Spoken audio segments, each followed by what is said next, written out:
As-Sayyid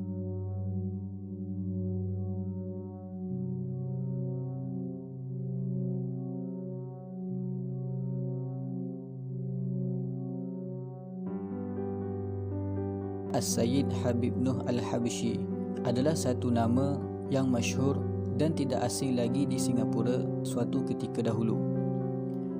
Beliau adalah seorang ulama yang berketurunan Rasulullah SAW, menerusi nasab Zainal Abidin bin Sayyidina Husain radhiyallahu anhuma. Makamnya yang terletak di atas sebuah bukit kecil di Jalan Palmer, Singapura, sering dikunjungi pelawat, terutamanya pada hari-hari cuti.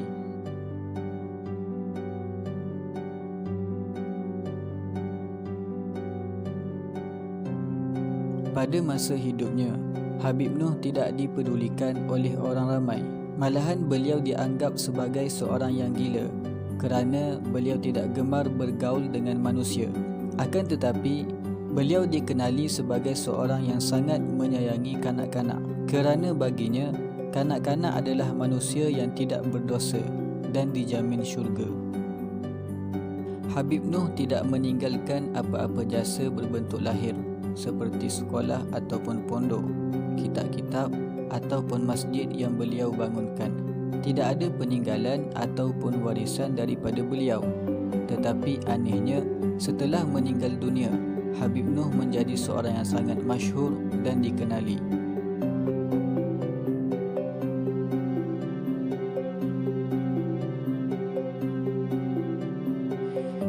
Mengenai keistimewaan dan ketinggian darjat Habib Nuh, pelbagai cerita karamah mengenai kewalian dan karamah beliau yang dibawa dari mulut ke mulut sehinggalah kepada Sayyid Hasan Al-Khatib, iaitu penjaga makam Habib Nuh.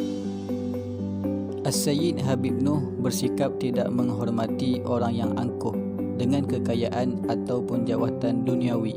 Begitulah walaupun orang menghormati atau takut kepada Crawford, iaitu Gubernur Singapura ketika itu, tetapi Habib Nuh tidak pernah menghormati atau takut kepada wakil penjajah itu. Dalam satu peristiwa, Gubernur Singapura itu sangat marah sehingga menghina Habib Nuh kerana Habib Nuh tidak pernah menghormatinya. Dikatakan secara tiba-tiba sahaja kereta kuda yang dinaiki gubernur itu berhenti dan tidak bergerak. Gubernur tersebut naik marah dan bertanya hal itu kepada pengiringnya, tetapi pengiringnya itu bertanya kembali kepadanya, "Tahukah tuan, siapakah orang yang tuan marah dan hina itu?" Lalu Gubernur Crawford menjawab, "Orang gila." Lalu pengiring itu memberitahu kepada Gubernur Crawford bahawa Habib Nuh bukanlah orang yang gila, bahkan dia seorang yang mulia dan mempunyai karamah. Pengiringnya memberitahu lagi bahawa kereta kuda yang dinaiki Gubernur Crawford itu tidak dapat berjalan adalah kerana sumpahan daripada Habib Nuh. Gubernur Crawford menjadi takut lalu meminta maaf kepada Habib Nuh. Setelah itu, Habib Nuh dikatakan telah menepuk kaki kuda tersebut. Kemudian barulah kuda itu dapat berjalan seperti biasa.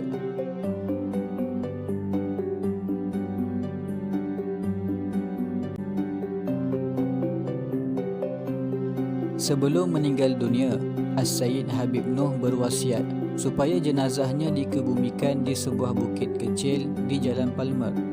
Wasiat itu agak ganjil. Bukan sahaja tempat yang dimaksudkannya itu terasing dari kubur orang-orang lain, tetapi bukit tersebut juga terlalu hampir dengan laut dan sering terdedah kepada pukulan ombak.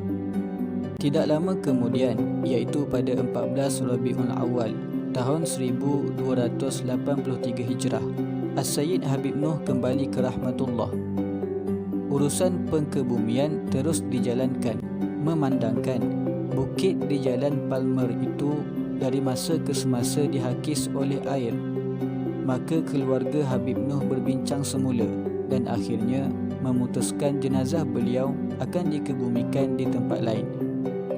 Setelah selesai dimandikan, dikafan dan disembahyangkan, ketika orang ramai hendak mengangkat jenazah Habib Nuh untuk dibawa ke kubur, tetapi entah mengapa keranda yang berisi jenazah yang mulia itu tidak terangkat. Walaupun dicuba oleh puluhan orang, namun tidak juga terangkat. Semua hadirin menjadi hairan dan heboh.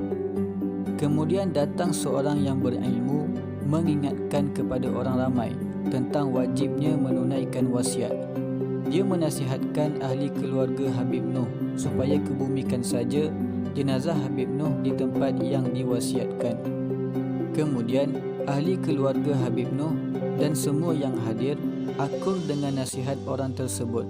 Dikatakan selepas itu keranda Habib Noh dapat diangkat dengan mudah untuk dikebumikan di tempat yang diwasiatkan. Dan makam Habib Noh yang terletak di atas bukit tersebut terpelihara sehingga sekarang.